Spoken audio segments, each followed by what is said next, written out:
So every now and then you get a chance to chop it up with a guy named Benjamin and talk about cults. How you doing, Benjamin? I'm doing fantastic, man. Excited to sit here and have a conversation and see where it takes us. Thank God I didn't tell you to fuck off when you texted me earlier, huh? Yeah, there's a ton of Nigerian scams and just all over the place. So yeah, I probably should have let you know, hey, this is Ben with the podcast. Didn't really put two and two together until after I sent you that. Well, the funny thing is, everyone thinks it's Nigeria. It's fucking North Korea, man. Those guys are fucking geniuses. Yeah, I believe that. I believe that. You never know where it's coming from these days, man. You got to They have a be. massive hacker community that the government funds and puts into a building. They're called I don't can't remember the name. Lazarus Group. You should go look them up. They're unbelievable. I've heard of that. Yeah. Now I'm gonna have to. You piqued my interest. Well, ever since Coinbase got their database sold by one of their employees, how they haven't been sued yet is beyond me. Yeah, I should look into that too because I do have a Coinbase account I've had for some time. I bet you've seen an increase in bullshit text messages and emails. Yeah, I don't think I signed up for that, thank goodness. But yeah, I'm sure they tried. That's for sure. Oh yeah, they're the increase the increased value of Bitcoin has made the hackers a little bit more hungrier to try and get Bitcoin. Mm, yeah, unfortunately, I was never successful with Bitcoin. That was another scam that took me three different occasions for about 15 grand. For what? Um, just the people that I got involved with, just kind of promising stuff, and then one of those times for like 6 grand, I just flat out got ripped off, and the guy just kind of disappeared and ripped off like 15 of us that invested with him. So you just never know, man. Put a bad taste in my mouth when it comes to cryptocurrency.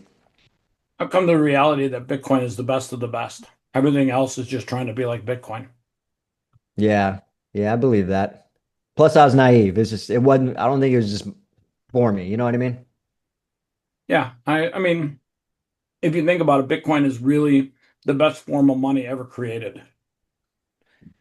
Yeah, and I mean, it's gonna be digital currency, and that's where we're headed anyway. So they're ahead of the game, that's for sure. Well, it is digital currency, but it's literally decentralized, and that's the beauty of it. Is when you take away government from money, you give people the money, their money back. And government, they're literally economically retards. And not only that, but they're corrupt to their core. Both sides. Yeah, I believe that. Mostly Democrats, but definitely both sides. Yeah, the banking system is what you're referring to, I believe, right? And yeah, it's all corrupt, man. So I'm Fed on board with Reserve. that, Well, I mean, the Fed Reserve just prints money like it's going out of style. You can't do that. right? You can't do that and expect to have any value in your currency. It's It's true, man. it's never worked for anybody. It hasn't, no. You would think there'd be a change. So I think, yeah, you're right. When now you put it in perspective, crypto is definitely a better avenue for that. Well, you can't have a change when the people that make the laws are the criminals. When the criminals make the laws, you can't have a change. Yeah. Wow. Well, that's a whole different rabbit hole right there, my friend. It is true, buddy. It is true. So, talk a little bit about some of the stuff that you're doing. Yeah, so what I'm doing, what I'm mainly about, and what my life's work is becoming is helping people identify today's misguided mentors and helping them navigate the predatory self-help space. That's For pretty much example, it. For example, there's a lot of gurus, quote unquote, successful guys. One of them was my former mentor, Grant Cardone, for 3+ years. I can name a bunch of guys, right? Andy Elliott, Wes Watson, Andy Elliott. Oh Dr. my Beck God. David. Andy Elliott is so rich, but he can't afford a pair of socks.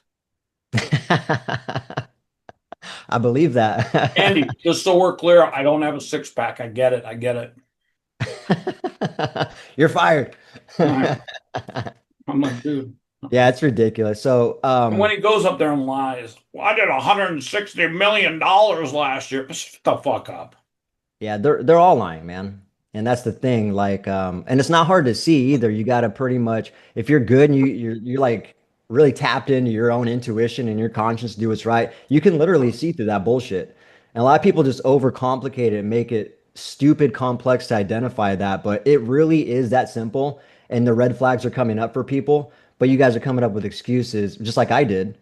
as to why it's okay or why you should ignore it. That's what it takes to be successful, or you want to be part of that group, so on and so forth. And that's the stuff I really focus on, not just identifying today's misguided mentors, but really helping people know themselves a little bit better. So, like, why are they attracted to that stuff? What is appealing to that? What is it that They triggers want the you? shortcut. There's a lot of reasons, absolutely. Yeah, and those guys are preying on these things. They're preying on people, for instance, people's inability to say no. Something that simple. They're preying on a little bit of fear, a little bit of doubt. They prey on that, and it just takes one of those misguided mentors at the right time to really just brainwash you and turn you into somebody you're really not. I couldn't agree with you more. And there's a lot of those people running around these days. They rent a Lamborghini. It's funny. A buddy of mine here in Vegas rents exotic cars, and he literally has an hourly rate where influencers can take a video with a nice car and for just an hour. And it's Yeah. funny because I always think to myself, the fuck is the benefit of renting a Lamborghini for an hour just so you can lie to people and say, you see my Lamborghini? Look at my garage, my Lamborghini in my garage. No, shut the fuck up, Ty. Nobody fucking cares, you know? Posturing, it's poser. Poser. It's all that stuff, man. It's bullshit, and you can see right through that. Unfortunately, I had to go through it though, and unfortunately it took me 3+ years. I used to beat myself up for it, but to be honest, man, it happens to the best of people. I've seen millionaires, multimillionaires, and very successful people drinking the same Kool-Aid in the same room, glorifying the same guy as a god. I'm not even kidding. Well, So, the funny thing is, I know millionaires and billionaires, and people that have a lot of money and that are very successful, they don't have to go around, promoting the fact that they've got a nice car or a nice home. it's They true. they they let their work speak for itself. Yeah, they're humble. And all these guys that are like, follow my sports bets. Listen, buddy, if your sports bets are so good, just set up a fund and let people basically see the results of your fund.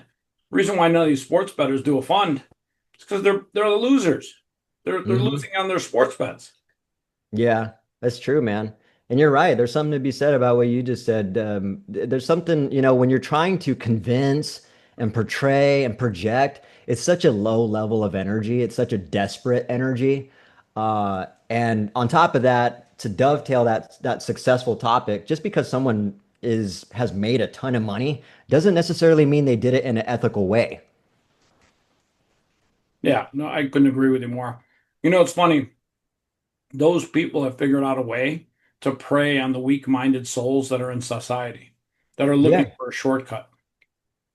Yeah, and that's just one reason, right? Somebody wants the shortcut, they want the blueprint, the playbook, the end all be all.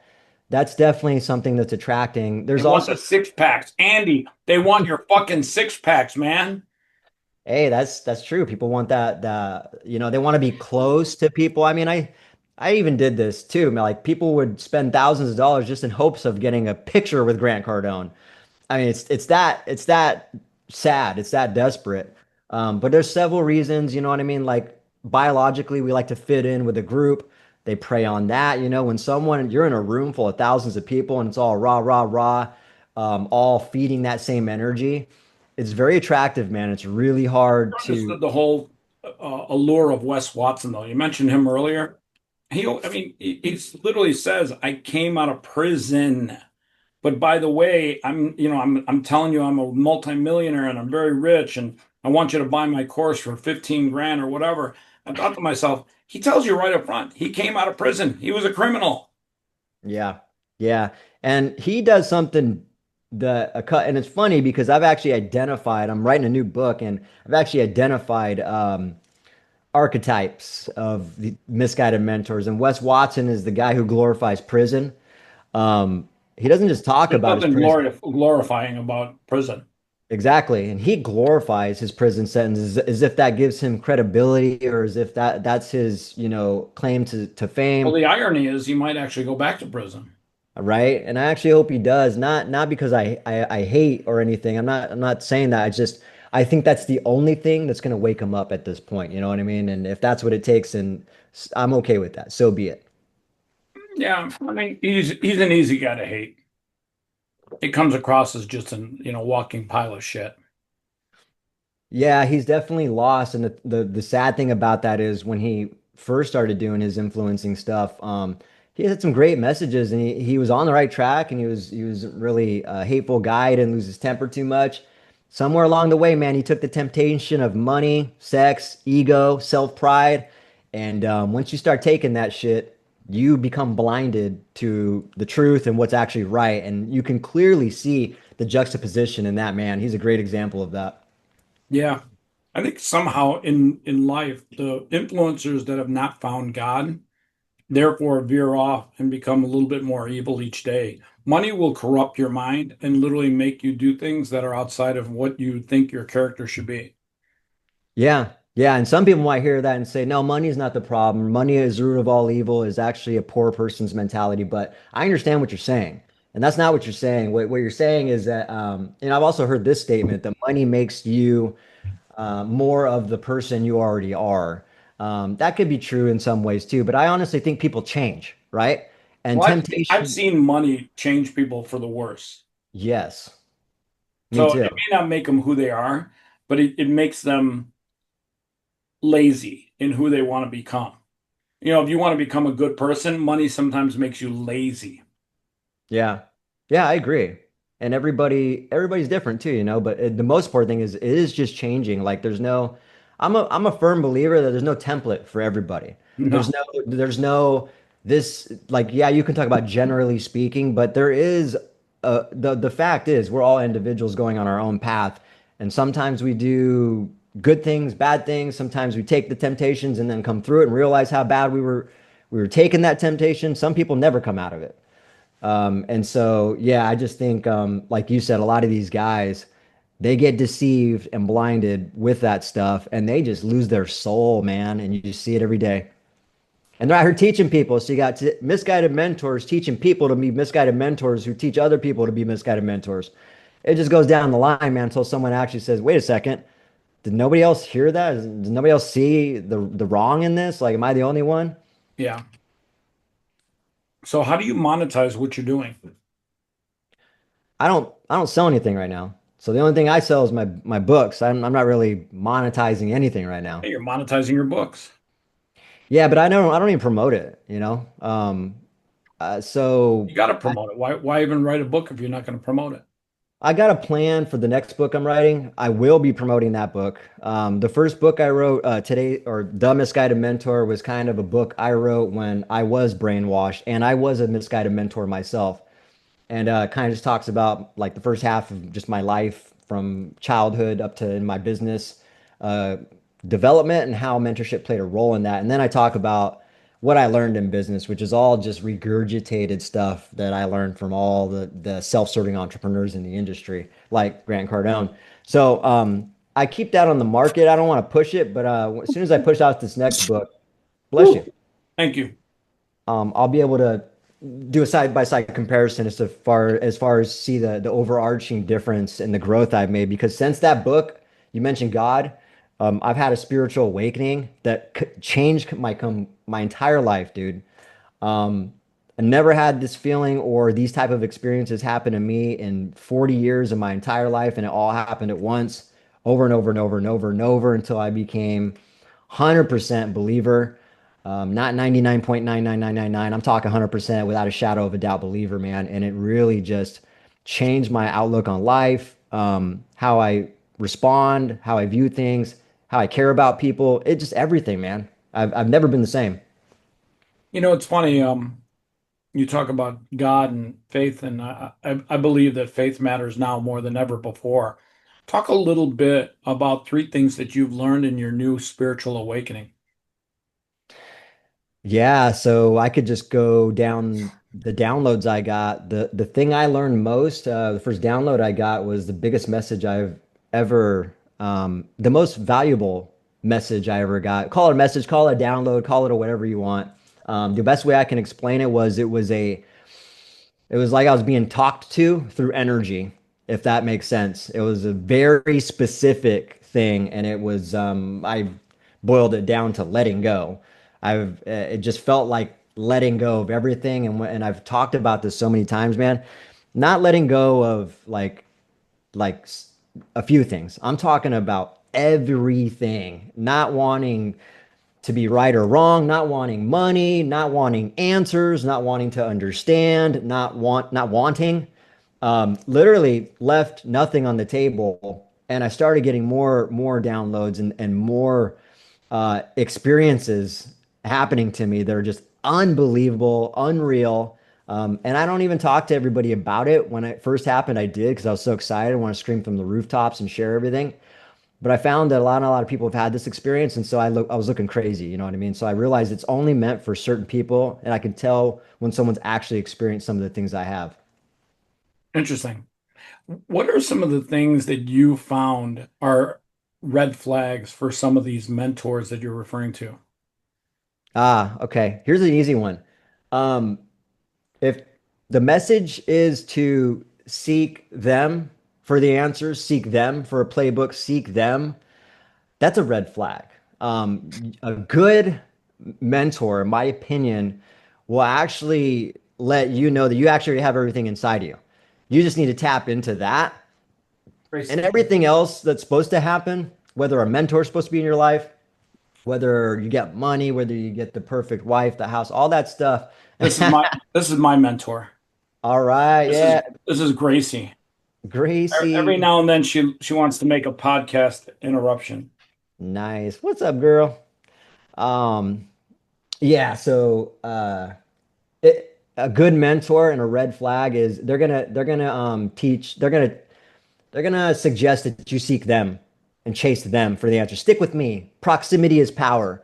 All these sayings, they'll use a good saying. Let me wrap that up first. So instead of seeking them, they'll suggest that like, no, you have everything you need in you. So you just tap into that. Um, there's nothing I can do to, really, I can help maybe, but I'm not going to suggest that you need something or you should do something. Words like that really kind of hook you. But yeah, that's one red flag. And it's funny on this new book, I got a whole chapter just on red flags. But sayings like, these are good sayings, but they're being used for bad. So like your network is your net worth. Everybody has heard all of these Okay, sayings. but I gotta say that saying is truthful. It's very truthful. Right, but it's being okay, let me give you an example. And these are just my opinions, right? Um, I feel like stuff like that is like elementary tactics to really prey on people's like inner child. Because when you think about it, all it's doing is just like you want to be near the cool kids, you want to hang out with the cool club, you want to be popular, you know what I mean? It really is an elementary way of trying to frame somebody's mindset. Just by knowing somebody, you ain't gonna elevate. Third party validation is actually not as valuable as people project. And I know that because everybody ran from me when they found out I was with Grant Cardone. They would always get on the phone with me because they knew how aggressive I was. I was just like Grant. I modeled and mimicked him, and my business did worse. And when I say that, I was closing sales, yes, but I was doing it in another unethical way. I was deceiving, manipulating, shaming, bullying, harassing, interrogating people into sales, and something felt wrong. And I didn't know what it was. It was my intuition telling me that's wrong, dude. And I ignored it because I thought that's what it took to be successful. Yeah, I think a lot of times, people think that you can speed up the process of success, but success requires you to put in the work. And once you put in the work and stay very focused, eventually you'll achieve the goals that are in front of you. There's just no shortcut. Right. You do have to grind, yeah, and you got to have the faith we talked about. Um, yeah, there's ups and downs, but if you stick with it, it will pay off. Absolutely. I've been grinding on YouTube for not since 2009. That's when I set up my YouTube account. And it's only in the last year that I've actually figured it out. And I tell people Nice. all the time, you can't expect things to work at your pace and your timeline. God has a plan for you, and it's on his pace, his timeline. I love that. Absolutely. And I found that out along with that's another lesson I learned. Yeah. With the spiritual awakening is that divine timing is a real thing, man. It's a very real thing. But yeah, there's just certain sayings that I don't jive with. And yes, there could be some truth. Yes, it could, but I think they're being used for bad. They're being used to get you in the room so they can brainwash you for 3 days, send you out into a space where there's free alcohol, and then they let a bunch of freaking sales reps loose on you that are aggressive as hell. So I've been in this scenario so many times, man. Some of the purchases I made, $40,000, $20,000 here. A lot of them were when I was all tipsied up and 3 days in on a public speaking event or a boot camp or workshop. And it's just not the best time to be making decisions. And people hear me talking about this. I take accountability for all that. But just because I take accountability for that doesn't mean I'm not going to call everything I see, right? There's still another party to this, and I see what's going on. Yeah, I couldn't agree with you more. Talk a little bit about how fear plays into people's lives. People have fear in many ways that keeps them from achieving their best life, that keeps them from chasing their goals, their dreams, all the things that they do in life. Fear is the one thing that holds most people back. How do you deal with fear? Man, I just had this conversation with my 13-year-old daughter. I love this. So fear ain't going away. Fear is present. We're all going to experience fear. It's just how you respond to it. Um, I get just as scared, not scared, but I'll call it scared. Yeah, scared is fear. So, whether I'm publicly speaking or doing a podcast or selling, $100,000 project to a homeowner, the feeling still comes up. Now it's just I identified how I made a choice that when fear comes up, I'm going right after it. And so the decision to make the shift in the moment is very, very quick for me and how I respond to fear. A lot of people, they feed on that. Fear is an energy. So if you're feeding on that energy, it's going to just embed itself more and more into you. And that's kind of my viewpoint on it. It really is just understanding how you're going to respond to the fear next time it approaches you. And you get into that habit. If you start correcting that fear, like if you confront fear head on frequently and consistently, that's just your new norm now. But if you do not exercise that muscle, fear is going to paralyze you, just like you said. And unfortunately, there's a lot of people that are in that space. Yeah, I mean, fear holds people hold back from great marriages, from great opportunities in life. People literally, the devil sits on your shoulder and tells you everything that can go wrong. God sits on your other shoulder and tells you have faith in yourself. Faith matters more now than ever before for people. Yeah, I couldn't agree more either, man. That's you hit it the nail on the head. And that's why it's important for people to really also identify where their faith level is at, because you might have heard me say when I was reborn, let's call it again, reborn at 40 years old. I am 100% believer, and I can tell what even a pastor, if he's preaching, I can tell if he's 99.9999% believer and he's still holding on to a little doubt. I swear I can feel it, I can see it, I can sense it. Um, yeah, there's a whole nother backstory where God actually sent me to a church to deliver specific messages to a pastor after I heard him speak, and he didn't receive it very well because Yeah, he wasn't a believer. I think now we're starting to see, not only that God is becoming a bigger part of everyone's lives, but we're also starting to see people that are embracing Satan and that are demonic in nature. We're seeing some horrible crimes, and there's no way to explain it other than that person has embraced being a demon or being part of Satan's pack. You look at the guy that stabbed that poor blonde girl in the train to net death, and everyone else on that train literally watched her die. No one came to her aid. These I people are can't believe that. demons. And you look around and you see the insanity of the crimes that are being committed out in our world right now. They're becoming more and more demonic. Yeah, and I and mean, it's there's no other word that you can use to describe this stuff. It's just literally demonic because when you're a demon, you follow in the footsteps of Satan. And when you have faith, you follow in the footsteps of God. There's just no way you can describe what's happening in the world today other than a group of demons that are trying to literally cause havoc.